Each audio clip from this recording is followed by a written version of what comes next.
آمین سما تشریف فرمائے. ہمارے آپ کے بڑے قابل احترام بھائی بھی ہیں، ہمارے استاد بھی ہیں، اور مگر ہمیشہ دوستوں کی طرح ہم سے رہتے ہیں ہمارے ساتھ.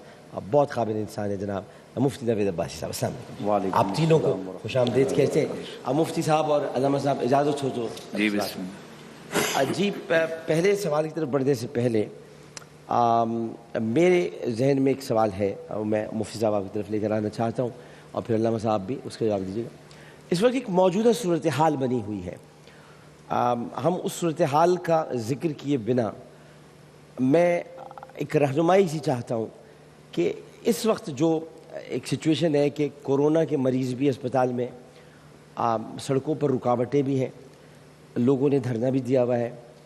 مقاصد برے نہیں ہیں، مقصد برا نہیں ہے، لیکن اس سے ایک نقصان یہ پیدا ہو رہا ہے کہ جن لوگوں کو اس وقت علاج کی ضرورت ہے وہ نہیں مل پا رہی ہے کیونکہ راستہ رکا ہوا ہے. اب پھر ان کا نہ ہٹنا بھی ایک کسی نہ کسی سبب ہے. آپ کیا مشورہ دیں گے اس صورتحال میں، کیا کرنا چاہیے؟ بسم اللہ والصلاۃ والسلام علی رسول اللہ. سب سے قبل پوری قوم کو رمضان شریف مبارک ہو. پچھلی دفعہ کرونا کی وجہ سے رمضان شریف کی آمد پر ایک کیفیات بڑی عجیب تھیں، اور اس دفعہ رمضان شریف کی آمد کے ساتھ ہی ملک میں جو جاری صورتحال ہے اس نے ہر مسلمان کو غمگین کیا ہوا ہے. آج پہلی سحری ہے، اور ابھی میں واٹس ایپ پر دیکھ رہا تھا کہ کئی شہروں میں ماشاءاللہ عاشقان رسول وہ جو سحری ہے وہ آنسو گیس کے شیلوں سے کر رہے ہیں. تو اس سلسلے میں آپ نے ہم سے مشورہ پوچھا ہے، تو میرا پہلا مشورہ تو یہ ہے کہ دیکھیں، قرآن کہتا ہے کہ اوفوا بالعہد ان العہد کان مسئولا. آپ جب کسی سے پہلے تو وعدہ کریں ہی نہیں، اور اگر وعدہ کریں تو اس وعدے کو پورا کریں. اور پھر ڈاکٹر صاحب حکومت ماں کی طرح ہوتی ہے، اور حکومت کے پاس دینے کو بہت کچھ ہوتا ہے. جو مظاہرین ہوتے ہیں یا جو عوام ہوتی ہے وہ ان کے پاس کچھ بھی نہیں ہوتا. ان کے پاس ایک نقطہ ہوتا ہے جس سے وہ نہ آگے ہو سکتے ہیں نہ پیچھے ہو سکتے ہیں.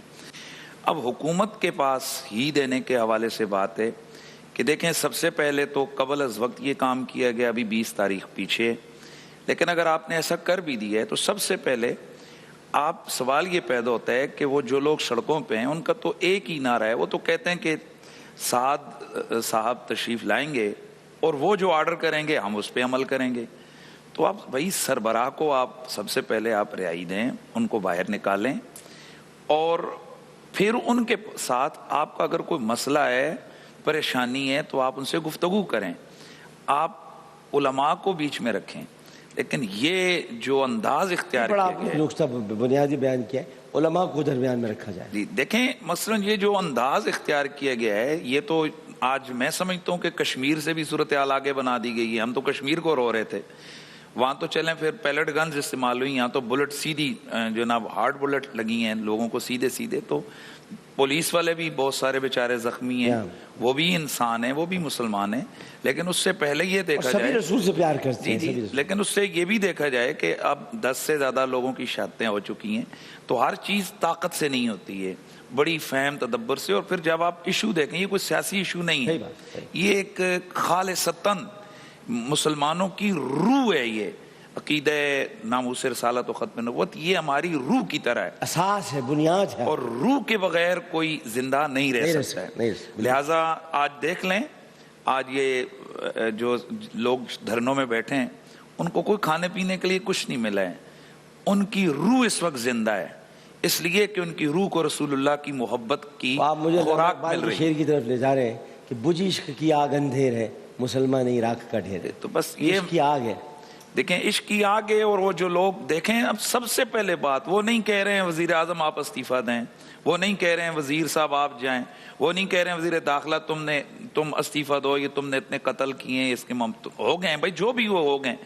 ان کے ایک ہی بات ہے یار، وہ کہہ رہے ہیں کہ ہمارے رسول کی ناموس پر حرف آیا ہے اور سرکاری طور پر آیا ہے. آپ خدا کے لیے سرکاری طور پر اس کا جواب دے دیں. یہ کوئی میرے خیال میں غیر دانشمندانہ، غیر قانونی، غیر اخلاقی مطالبہ نہیں ہے.